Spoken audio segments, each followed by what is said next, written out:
Petit souci, de comptabilité et tout sur ma fiche de paye et ça, c'était valable aussi pour toute l'équipe. J'ai demandé à ma patronne, en fait, «Comment on fait?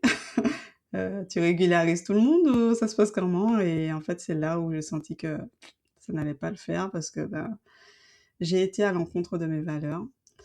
Elle m'a demandé de mentir, de ne rien dire et j'ai accepté. Voilà et franchement, je m'en voudrais, enfin, maintenant je me suis pardonnée, mais je m'en suis voulu énormément parce que, voilà, j'aurais pas aimé qu'on me fasse ça. Mais en même temps, moi, j'avais pas envie de perdre mon job.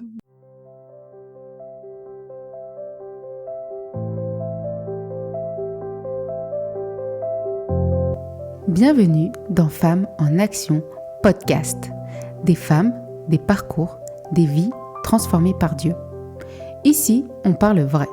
Pas de masque, pas de faux semblants. Des témoignages authentiques pour fortifier, réconforter et inspirer. Femmes en Action, quand la foi des femmes éclaire le chemin des autres. Aujourd'hui, je reçois une femme qui a traversé une période particulièrement éprouvante dans le monde du travail. Alors qu'elle préparait l'un des plus beaux jours de sa vie, son mariage, elle décide de reprendre un travail pour apporter une stabilité financière à cette nouvelle saison. Mais très vite, elle se retrouve dans un environnement professionnel lourd, toxique, marqué par des tensions, du stress et un profond manque de bienveillance. Entre pression, fatigue accumulée, accusations injustes et licenciements brutal, elle traverse une période de grande incompréhension et de remise en question. Et pourtant, au milieu du chaos, Dieu parlait déjà. Un Dieu qui ferme parfois des portes pour nous sortir d'endroits qui nous détruisent. Un Dieu qui prépare une autre voie, même quand on ne la comprend pas encore. Aujourd'hui, elle vient nous raconter comment ce qui ressemblait à une injustice est finalement devenu le point de départ d'une nouvelle vie, plus alignée, plus libre et profondément bénie. Je vous laisse découvrir son témoignage. Bonjour Charlotte. Bonjour Ophélia. Est-ce que tu peux te présenter en quelques mots pour nos auditrices et éventuellement nos auditeurs qui traînent une oreille par là? Bonjour, donc je suis Charlotte, je suis, maman de 2 petites filles, une de 4 ans et une de 7 ans et je suis aussi mariée à Ronnie, mon ami d'enfance. Ok, super. Et est-ce que tu peux nous parler de ta vie professionnelle? Donc je suis, enseignante de la conduite et de la sécurité routière et je suis aussi coach en gestion des émotions pour, aider les personnes hypersensibles ou stressées qui ont peur, en fait, de conduire ou qui ont peur de l'examen, à regagner confiance en elles. Ok. Et peux-tu nous expliquer comment la foi fait partie de ta vie aujourd'hui? La foi est partout pour moi aujourd'hui, elle est dans un sourire, elle est dans une rencontre comme ce soir. Elle est, voilà, dans la nature, dans un regard, dans la nourriture, c'est dans tout et je suis, très, très contente d'avoir justement cette foi qui n'a pas toujours été aussi intense, mais qui aujourd'hui se révèle de plus en plus. Mhm. Et si tu devais décrire ta relation avec Dieu aujourd'hui en un mot, lequel choisirais-tu? Ah, ça va être un peu cliché et bateau, mais j'ai envie de dire, l'amour, quoi. Ouais. L'amour, parce que j'ai vraiment l'impression que je suis la chouchoute du bon Dieu.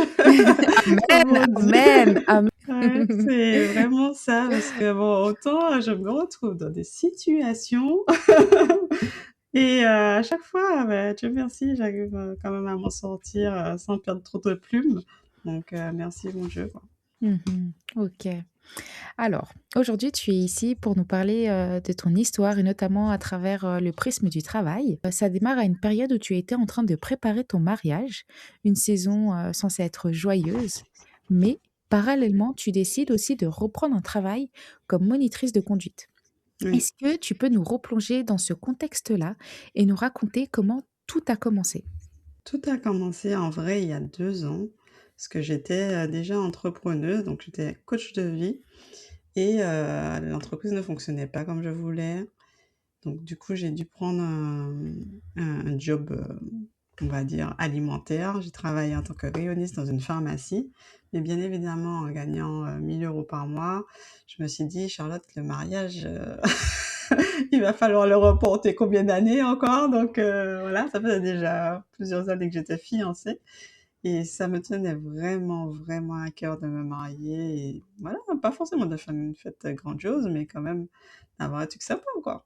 Donc le job à mi-temps, j'ai arrêté pour, partir dans une auto-école juste à côté, qui avait une très belle image, qui semblait très bien. Donc je me suis dit: «Allez, banco». Bah, déjà, c'était une première grâce parce que quand même Dieu pourvoit. C'est à ce moment-là que j'en avais besoin et je les remercie encore, jusqu'à présent. Voilà. OK. Voilà, tu t'es dit à ce moment-là, qu'il fallait que tu trouves, une, situation financière, un peu plus stable pour financer ce Ouais, mariage. Tu voulais pas, quelque chose de grandiose, mais ouais, voilà, des petits trucs sympas comme on a tout envie d'avoir à son mariage, quoi. c'est ça. Et dans quel état d'esprit tu reprends, ce travail et à quel moment tu réalises qu'il y a quelque chose qui est compliqué? Alors, on se travaille dans la joie, mais en même temps dans la peine. Parce que, ben, voilà, la joie parce que j'étais contente. Dieu a répondu à ma prière que j'avais besoin de plus d'argent et ben, voilà, j'ai eu un job qui me payait mieux. Mais en même temps dans la peine parce que une partie de moi avait l'impression de retourner en arrière, parce que j'étais déjà monitrice auparavant. Depuis l'âge de 21 ans, je suis monitrice, j'en ai 35, donc voilà. Et j'avais l'impression de retourner en arrière, de redevenir salariée. En plus, j'étais moins bien payée qu'avant. Enfin bon, voilà, c'était un peu compliqué.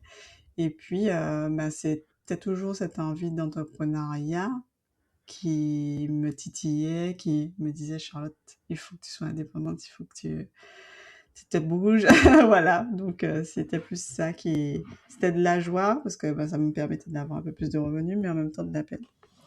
OK, et du coup, tu trouves, ce job-là, tu commences, en tant que monitrice que tu connais très bien, c'est ton, Oui, «travail de base» entre de guillemets, base, ouais. et au fur et à mesure, tu te rends compte que l'ambiance est pas forcément au rendez-vous. Est-ce que tu peux nous en dire plus? Oui, exactement, déjà dès le tu sais, tu l'intuition un peu. Au rendez-vous d'entretien, d'embauche, je sentais qu'il y avait déjà un truc pas sain, pas clair. Il y avait des parts d'ombre et bon, je me suis mise ça de côté. Je me suis dit: «Charlotte, écoute, ne regarde pas la marque du vélo, pédale, on y va. T'as besoin, fais et puis après si c'est pas bon, bah, tu ta période d'essai et puis tu partiras si c'est nécessaire». Mais bon, en même temps, j'avais envie de stabilité, j'avais envie de me poser pendant 1 an et avoir, comme tout le monde, un CDI, un salaire qui tombe tous les mois et cetera et cetera. Donc j'avais déjà senti, mais bon, je voulais pas l'avouer et puis après ça s'est vraiment, accentué, ben, quand j'ai commencé, à connaître un peu plus mes employeurs, à fonctionner un peu plus dans la boîte. Déjà, dès le premier jour, le patron était arrivé en retard, donc j'avais pas pu bien m'installer comme je voulais. Les jours suivants, j'avais déjà remarqué certaines choses. Bon, c'est mon métier, ça fait 14 ans que je fais ça, donc tout de suite, je vois s'il y a anguille sous roche. Voilà, je vois. Mais bon, je ne dis rien. Ça continue, je laisse passer parce que je me dis: «Tu as besoin de travailler» et puis je suis quelqu'un de gentil de base, je suis pas là pour critiquer les gens donc voilà. Coup, ouais, tu te rends compte que, voilà, ça va pas forcément, j'aime bien l'expression que tu utilises: «Regarde pas la marque du vélo, mais pédale». Donc tu es là, tu dis: «Bon, moi, je suis là pour faire mon taf». Tu fais ton travail, comme tu dois faire, comme tu le connais, depuis, toutes ces années. À quel moment vraiment tu comprends que, ce cadre-là n'est plus sain pour toi? Et à quel moment tu comprends que, voilà, il y a une difficulté aussi parce que tu es en train de préparer ton mariage et du Mmh. coup, comment ça se joue, cette balance entre les 2?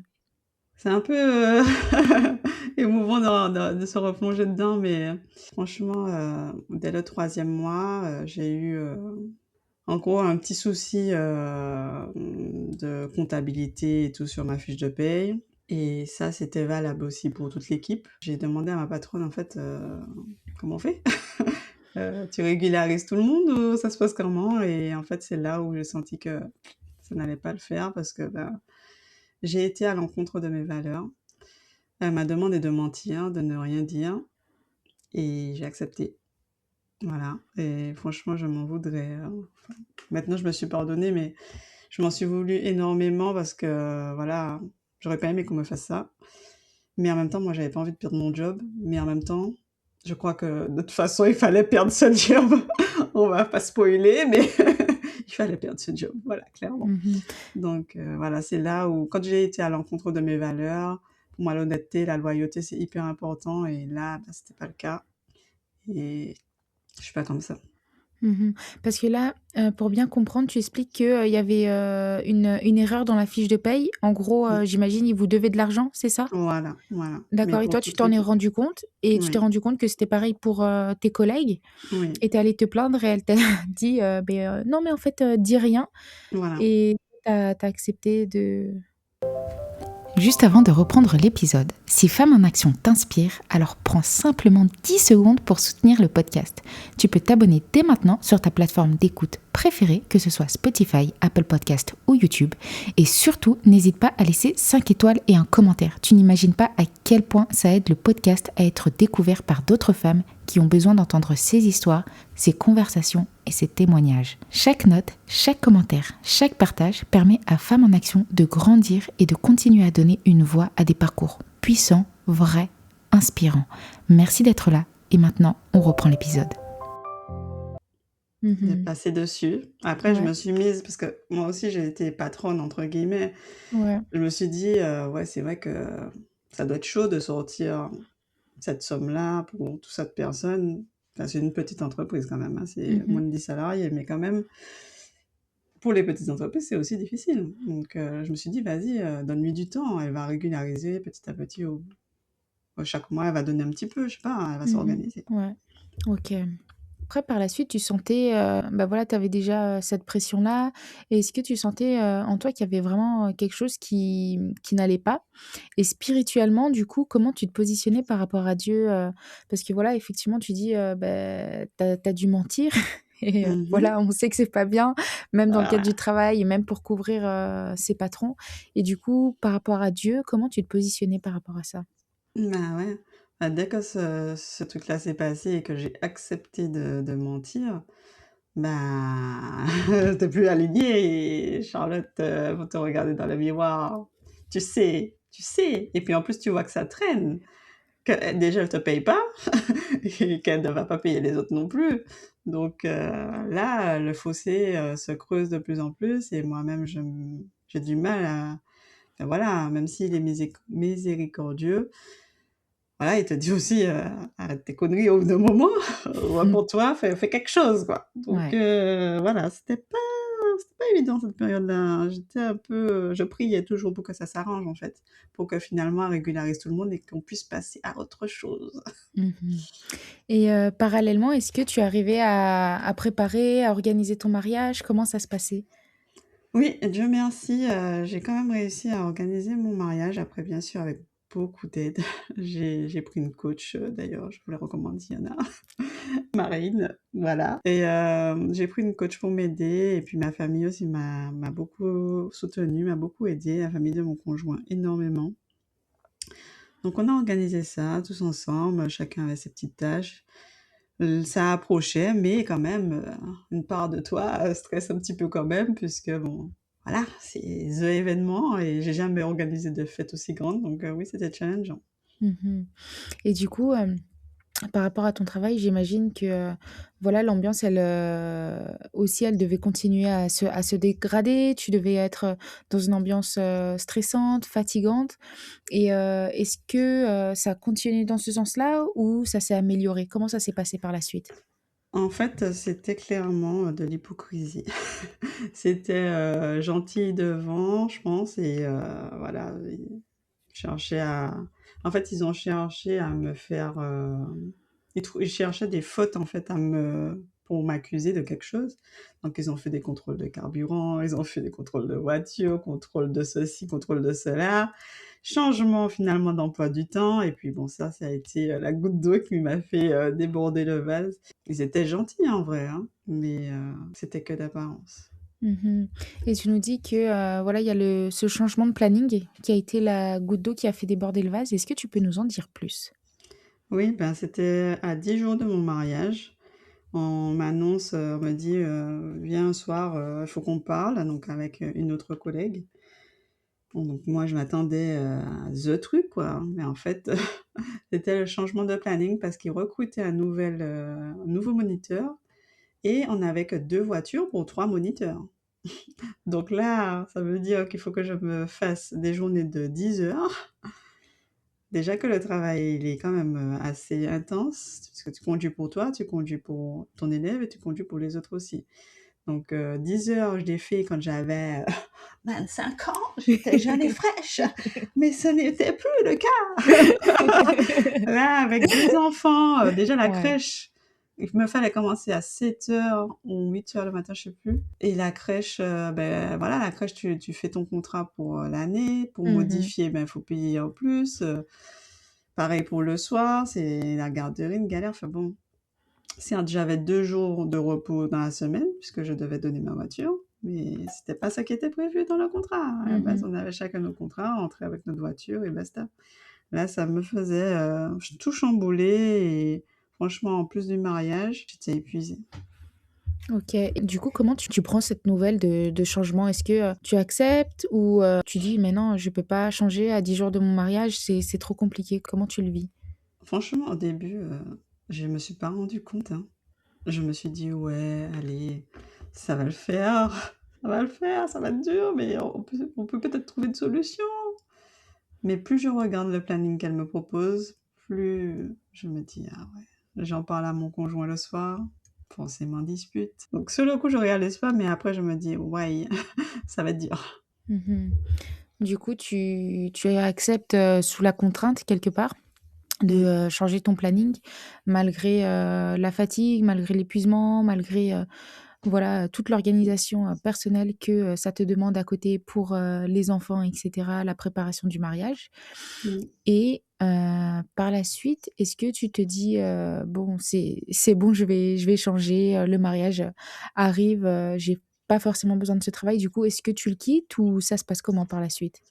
Pas du tout, pas du tout. En fait, là, quand, on a commencé à parler de cette histoire de changement de planning, moi, je me suis dit: «Bon, vas-y, faudra que je trouve peut-être un plan B parce que là, tu vas faire ton mariage, tu vas te refaire financièrement et après tu partiras, peut-être l'année prochaine». Donc là, on est en juillet et puis, il y a eu un incident où, je grille le feu rouge, et du coup, ils utilisent ça, heu, je grille le feu rouge, pas volontairement, bien évidemment. C'est parce que, voilà, j'étais épuisée et c'est là que mon corps, il commence à parler puisque j'ai pas dormi pendant plusieurs nuits à cause de ce souci-là et c'est là que je me dis: «Bon, là, Charlotte, l'heure est grave, ressaisis-toi, il faut rester, sérieuse, il faut rester professionnelle». Bien évidemment, je m'excuse, je paye ma contravention et puis on n'en parle plus. C'est voilà, je fais mon taf et je continue mon petit bonhomme de chemin. OK et par la suite, est-ce que les choses continuent à s'envenimer ou la situation se stabilise? Comment ça se passe par la suite? Après ça a été très, très vite parce que, après j'ai travaillé 2 semaines du coup, fin juillet, avec les horaires modifiés. Après c'était des vacances obligatoires, hein, soi-disant pour tout le monde, mais au final c'était pas obligatoire pour tout le monde. Donc je suis partie en congé 2 semaines et après je suis revenue fin août et là il y a eu encore un petit problème de communication, j'ai envie de dire. Je me suis garée dans un endroit qu'il fallait pas, mais à l'heure où je me suis garée, c'était autorisé et puis ils ont pris ça comme, 2e faute pour, après me licencier. Mais jusque-là, en fait, eux, ils étaient en vacances, moi j'étais en vacances, donc on se côtoyait pas spécialement et quand ils sont revenus, c'était silence radio, c'était: «Bonjour Charlotte, au revoir Charlotte» et Et en fait, là, dis-moi? tu comprends, voilà, qu'il y a un deuxième e petit incident, un stationnement pas au bon endroit et là, tu expliques qu'ils décident à travers ça de C'est ça. t'ignorer et de te licencier par la suite. Est-ce que tu peux nous en Ouais. dire plus sur ce licenciement? Alors le licenciement, c'était, mi-septembre, ouais. Je m'étais absentée parce qu'il y avait un problème de garde à la crèche ou je sais plus. Du coup, j'étais restée chez moi et ça faisait plusieurs jours que je me disais, enfin que Dieu m'envoyait le message: «Charlotte, la lettre de rupture conventionnelle, il faut l'écrire». Je l'écris, mais je l'envoie pas. 2 3 jours après, «Allez Charlotte, tu es à la maison aujourd'hui?» En plus, elle m'avait envoyé un mail ce jour-là pour me dire qu'enfin le planning allait être remis en place. Chacun aurait notre voiture début octobre. Donc j'ai dit, ah ben, une bonne nouvelle, mais j'en profite pour vous dire que, après quelques réflexions pendant les vacances, et voilà, je pense que ça serait mieux pour nous qu'on se sépare et qu'on fasse une rupture conventionnelle. Donc ça, le mail, je l'envoie genre à 11 heures. Et à midi, ma factrice préférée, qui m'apporte toujours de bonnes nouvelles, mais là, cette fois-ci, enfin si, c'était une bonne nouvelle finalement. Voilà. Elle me sort un recommandé. Elle me dit, oui, t'as un petit recommandé. Je dis, ah bon, ben merci, ok. Et j'ouvre. Convocation pour un licenciement. Et j'étais choquée. Je me dis, quoi? Attends, le stop dit depuis début juillet, c'est ça que tu me reproches? Et puis un stationnement qui n'a pas eu d'infraction, qui n'y a pas eu de problème. Et là, ben, ça a été la dégringolade. Et je me dis, mais comment ça se fait? Mais pourquoi ils m'en ont pas parlé? Mhm. Puisque voilà, on se voit tous les jours, pourquoi ne pas avoir échangé avec moi sur la deuxième situation ou bien même sur le feu rouge et on aurait pu en reparler, quoi. Mais Ouais. non. Donc j'étais vraiment choquée et je me suis vraiment sentie rejetée, Mhm. clairement. Et là, en fait, toi, il y a Dieu parallèlement qui te disait, envoie ta demande de rupture conventionnelle pour arrêter, ce travail, qui est pas bien en soi, avec une ambiance, Mhm. toxique. Et le jour où tu envoies, ce mail Je- de proposition en disant: «Voilà, faudrait qu'on discute de ma rupture conventionnelle», juste après, tu reçois ce courrier comme quoi il te licencie, enfin, entretien préalable à licenciement. Et Tout à là, fait. effectivement, tu tombes des nues parce que tu as toujours été correct dans ton job, tu as toujours été, fait les choses bien. Voilà, il y a ces 2 choses qui sont arrivées et là, tu comprends aussi que c'est peut-être pour ça qu'ils avaient pris, du recul, qu'ils t'ignoraient, Mhm. te regardaient de loin parce qu'eux, ils avaient déjà prévu, de te licencier, mais sans te dire quoi que ce soit, sans te dire un mot. Et du coup, là, c'est le choc pour toi. Tu es, Clairement. déstabilisée. Et par rapport à ça, comment tu te positionnes, avec Dieu? Ben, je me dis, franchement, ton plan est meilleur que le mien. En fait, au début, je pense que je me suis dit: «Mais Seigneur, qu'est-ce qui me tombe sur le dos? Pourquoi moi? Pourquoi pourquoi tu permets ça?» Et après, quand j'ai digéré le truc, je me suis dit: «Mais en fait, c'est ce que je voulais, en fait, finalement». Même si je voulais pas me faire licencier, c'est la manière de le faire voilà, je trouvais que c'était pas correct parce que j'ai quand même bien travaillé. Ils m'ont demandé de faire plein d'heures sup dès la première semaine alors que j'avais dit: «Non, s'il vous plaît, commencez doucement». Ben non, j'ai quand même tout donné, mais Dieu a toujours le bon timing. Mmh mh. Dieu a Mmh. toujours le bon timing et voilà, après c'est ce que je me suis dit, c'est que son plan était toujours meilleur que le mien. Ça, c'est Mmh. clair. Exactement. Et oui, quelque part, Dieu te montrait que ce job, n'était pas pour toi, quoi. Après, comme tu Ouais, dis, effectivement, la manière dont ça s'est fait, c'était pas forcément, comme c'était un toi tu cadeau l'aurais mal espéré, emballé. parce que c'est, Ouais. remettre en question, ta manière de travailler concrètement. Quand on Ah licencie oui, quelqu'un, c'est qu'il y a quelque chose de grave en général. c'est que c'est dangereux. Et ben, c'est ce qu'ils m'ont dit en fait, hein, pendant l'entretien, que j'étais dangereuse et irresponsable. Ah oui. Ça fait mal quand même. Avec mes connaissances de coach et voilà, j'ai vu leur jeu dans le côté, manipulation, enfin, on te retourne le cerveau pour te faire croire quelque chose qui n'est pas vrai. Mais Ouais. sur le coup, tu es déjà tellement fragile et tellement fatigué que tu l'absorbes en fait, le truc te dit: «Ah ouais, je suis dangereuse? Ah Mmh. ah ouais, je suis irresponsable?» Peut-être qu'ils ont raison. Ça fait ça Ouais. fait bizarre, hein, surtout que voilà, c'est quand même mon métier, quoi. Est-ce que tu arrives à vite rebondir derrière, ou tu passes vraiment une petite période, Mmh assez mh. compliquée? Une petite, période, assez compliquée quand même, hein, au point où moi, qui adore conduire, j'ai plus envie de conduire. Où je rentre en hypervigilance parce que: «Ah, il faut un piéton là, ah, un truc là, ah, un truc là, les angles morts, les machins». J'étais comme une folle, comme comme Mmh. comme un élève stressé, voilà, qui débute et qui sait pas comment faire ni enfin qui a peur d'être dangereux pour les autres. Et c'est vraiment ça, je me suis vraiment mise en mode, en fait, tu sais pas conduire, quoi. Avec la fatigue que tu avais accumulée et la Mmh. manière dont ils t'ont traité, ils ont, entre guillemets, «réussi» à te faire croire que, effectivement C'est ça, tu étais que dangereuse, j'étais au volant, nulle, même ouais. si tu fais ce Même métier depuis si une quinzaine d'années. c'est ça. Mmh. Et c'est là, en fait, où tu te dis, enfin, tu entends la voix: «N'oublie pas qui tu es dans tout ça. N'oublie pas qui tu es». Mais en fait, à quel moment tu laisses quelqu'un avoir le pouvoir de te dire que tu n'es pas assez, que tu es nul? À quel moment tu laisses quelqu'un te dire que tu es une autre identité complètement à l'opposé de ce que tu es? C'est comme si, voilà, Ophélia, je te dis, «Ah ben, tu blanche».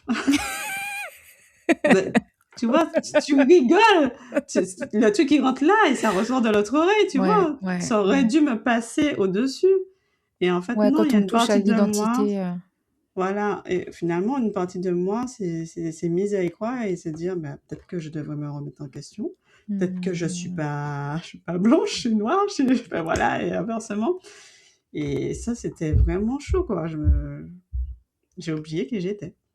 Et oui, c'est vrai comme tu dis, Dieu nous c'est lui, en fait, qui détermine qui on est et pas le Mmh, regard des autres, pas comment les autres nous voient. Et tout à fait. est-ce que tu as réussi à cheminer avec Dieu par rapport à ça et à de quelle manière il t'a relevé? Ouais.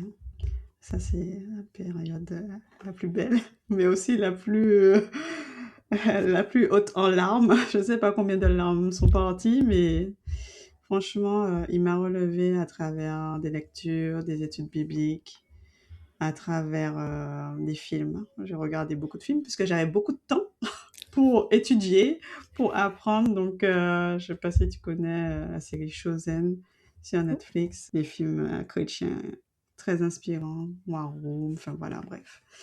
Et ça m'a beaucoup aidé, mais c'est surtout, encore une fois, la prière et la louange qui m'ont petit à petit, relevée et m'a reconnectée à qui je suis vraiment, en fait.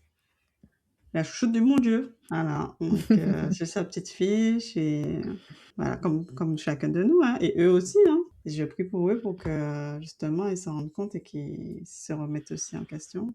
Mmh. Mais voilà, ça c'est pas de ma tout ne dépend pas de moi, c'est lui qui agit, voilà. Mmh. Mmh.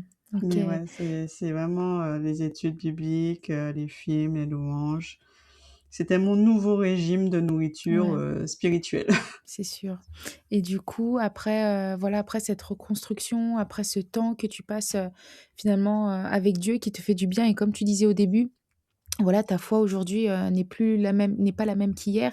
Elle est encore plus forte et j'imagine qu'à travers, ces événements-là aussi, ça t'a fait grandir ta foi Mmh. et professionnellement parlant, comment tu t'es retournée après? Alors finalement, ben, une fois que le truc il était acté, je me suis dit: «Bon Charlotte, c'est mort. Tu vas pas retourner travailler pour quelqu'un. Là, c'est bon, allez». Il y a un petit livre qui m'a beaucoup aidée, c'est, «Les entrepreneurs motivés par la foi». Je sais pas si tu connais? OK, non, ça me dit rien. Et j'ai bien aimé ce livre et c'était vraiment ça, en fait. C'est que je voulais plus être la chef d'entreprise. Et je voulais vraiment que ça soit Dieu qui porte cette entreprise. Et je lui ai dit: «Écoute, si c'est pas un bon plan pour moi, si je retombe dans mes travers de vouloir à tout prix, peut-être, faire de l'argent, tout ça, l laisse tomber. Redonne-moi un job salarié, ça n'en vaut pas la peine. Je préfère rester proche de toi que de vouloir, enfin voilà, comme on fait, en fait, hein, Mmh. c'est la chair qui parle. C'est voilà, on veut que notre entreprise, elle prospère, qu'elle avance, que ça grandisse vite et très, très vite, hein, parce qu'on est très, très patient, n'est-ce pas? Donc voilà, c'était ce qu'il m'a dit: «Vas-y, ça va aller. Cette fois-ci, je le fais avec toi». Même si la première fois, que je m'étais lancée en tant que coach de vie, il était là, mais c'était pas pareil. Là, j'avais plein de trucs à apprendre. Et là, aujourd'hui, je suis contente, je travaille, en indépendante. Je suis, partenaire d'une plateforme en ligne. Dieu merci, ça se passe très, très bien pour l'instant. J'ai rien à dire, du partenariat. J'ai ma voiture, ça aussi la voiture, c'était dur à avoir et l'attente l'attente était dure, mais l'attente était une préparation et franchement, j'ai beaucoup grandi en sagesse, en patience, même si j'étais déjà patiente, mais encore plus, j'ai vraiment encore monté d'un niveau. Voilà, aujourd'hui, je peux dire que je suis quand même bien dans mon entreprise. Après, bien sûr, je ne roule pas sur l'or encore, mais voilà, je me sens très, très, très, très bien. Voilà, ça se passe bien avec les élèves, j'ai pas de pression, je gère mon planning comme je veux, quand je veux, que du bonheur. Franchement, là, pour le coup, ça fait du bien. Super, super, Après ouais. tout ça. Ouais, après toutes ces péripéties, de la manière dont Dieu t'a pris, t'a sorti de là, même si c'était pas forcément de la manière dont toi tu l'espérais parce que voilà, ça t'a beaucoup remise en question, mais cette période de remise en question t'a permis d'aller encore plus fouiller, chercher, et cheminer avec Dieu de toutes les différentes manières qu'on a à travers la prière, la parole, la louange, le Mmh. visionnage de films chrétiens et tu es sortie beaucoup plus grande et Mmh. tu as fait vraiment ce pacte, ce partenariat avec Dieu qui est ton associé finalement Oui, dans cette oui. entreprise Ah oui, oui, oui. et par la grâce de Dieu, tu as une entreprise, tu es bien, tu es à Mmh. ton compte et voilà, il y a plus personne qui te dira, que, tu n'es pas à la hauteur et encore moins ton associé. Et encore moins mon associé, parce que lui, c'est lui le Ouais, premier à me soutenir et même quand je ouais. pensais, là, dans cette entreprise, que ça n'allait pas aller, que j'allais pas réussir à payer la voiture, ben il a pourvu. Il a pourvu, par lui-même, parce qu'il y avait des miracles qui sont arrivés et Mmh. à travers mes parents qui m'ont aussi beaucoup aidée, beaucoup soutenue, aussi bien mentalement, moralement que financièrement. Donc Mmh merci mh. encore, à Mmh. mes petits parents d'amour et puis mon mari aussi, qui m'a beaucoup aidée. Mmh. Et si tu pouvais laisser, une transmission à une femme qui travaille aujourd'hui, dans un environnement, toxique où elle sent qu'elle n'est pas à sa place ou qu'elle a fait des concessions par rapport à son identité, qu'est-ce que Mmh. tu pourrais lui dire? C'est difficile de résumer, mais il y a plus de condamnation, en fait. J'ai envie de dire, il y a plus de condamnation. Il a déjà payé le prix et que peu importe, en fait, quand est-ce qu'elle sera délivrée, est-ce que c'est parce qu'elle-même, elle se bouge ou bien c'est que Dieu fait bouger les choses? Tôt ou tard, en fait, la délivrance, elle sera là. Parce qu'on n'est pas venu sur cette terre que pour souffrir, en fait. Il y a aussi, des beaux moments de bonheur à vivre, de beaux moments de souvenirs à se créer et que même si ça prend un peu de temps et c'est pas grave, en fait. L'attente est une préparation. Ça, c'est vraiment un truc, c'est pas attendre, frustré: «Ah c'est chiant, ah c'est pénible et tout». C'est vraiment le prendre dans le sens où qu'est-ce que Dieu veut m'apprendre pendant cette période? Est-ce que c'est une formation? Est-ce que c'est me rapprocher de lui? Est-ce que c'est du temps que je dois passer avec moi-même et avec lui? Enfin, il y a toujours une raison et que voilà, peu importe, il faut partir du principe qu'à un moment ça va finir et voilà, de faire confiance à Dieu. Mmh. Son Si tu pouvais laisser une phrase d'espérance, ça serait laquelle? La phrase d'espérance, ça serait que Dieu t'aime trop. Il t'aime trop pour prendre des risques avec ta vie ou jouer avec ta vie. Donc fais-lui confiance. Amen. Merci, merci beaucoup pour ton témoignage, Charlotte. Merci à toi de m'avoir invitée et ça m'a fait vraiment plaisir de partager ça. Je pense que c'était une tâche qu'il m'avait demandé de témoigner. Alors, c'est vraiment un grand, grand, grand plaisir, d'être avec toi ce soir et d'avoir partagé tout ça. Merci. Merci beaucoup, Charlotte. Ce que je retiens de ton témoignage, c'est que parfois les saisons, qui sont douloureuses ou qui sont difficiles, sont aussi celles que Dieu utilise pour nous repositionner. On Mmh. peut vivre des injustices, des portes qui se ferment brutalement, des paroles blessantes, et pourtant, Dieu peut transformer ce qui semblait être une fin en un nouveau départ. Ton parcours nous rappelle qu'il existe des environnements qui nous épuisent, nous diminuent et nous éloignent de la paix de Dieu. Mais lui, il nous rappelle qu'on n'est pas fait pour rester dans des lieux toxiques. Il nous rappelle qu'il est fait, comme tu disais, pour vivre des moments de bonheur sur cette terre, des moments où on peut accompagner les autres, où on peut les aider également et transmettre la lumière qu'il nous donne, comme il nous dit qu'on est une lumière pour ce monde. Et il nous conduit aussi vers un espace où l'on peut respirer, s'épanouir, retrouver notre équilibre et marcher pleinement dans ce qu'il a prévu pour nous. Et si aujourd'hui tu traverses une situation professionnelle difficile, si tu te sens épuisé, dévalorisé ou perdu, j'aimerais te rappeler ceci. Une porte qui se ferme ne signifie pas toujours un échec. Parfois, c'est Dieu qui te protège et qui prépare quelque chose de meilleur. Prends soin de toi et rappelle-toi, Dieu ne retire jamais quelque chose sans avoir prévu déjà la suite. On se retrouve dans 2 semaines pour le prochain épisode. Prends soin de toi.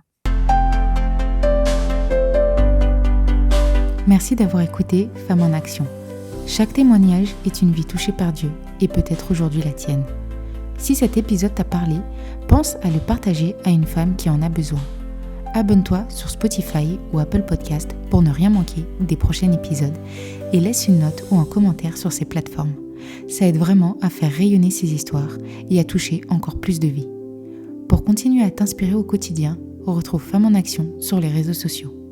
À très bientôt, Femme en Action, quand la foi des femmes éclaire le chemin des autres.